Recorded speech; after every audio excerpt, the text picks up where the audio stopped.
Riha is a person registered under GST in Mysore, Karnataka. She transports certain goods by air to Mrs. Iyer to reside in Florida. So from Mysore, she transport goods by air to Mrs. Iyer reside. Service provided to USA. The air cargo operator by which goods are transported is registered in Bengaluru, Karnataka.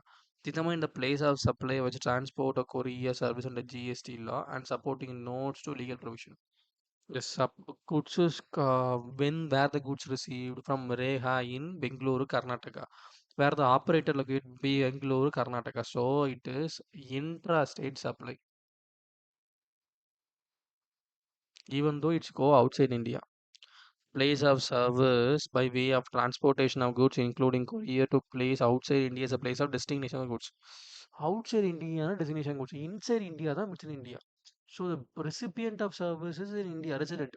So it's intended to not an resident, it's a non-resident. So in this case, places of place outside India. Sorry, resident na, but it's non-resident na. So it is outside India. It's not interest supply.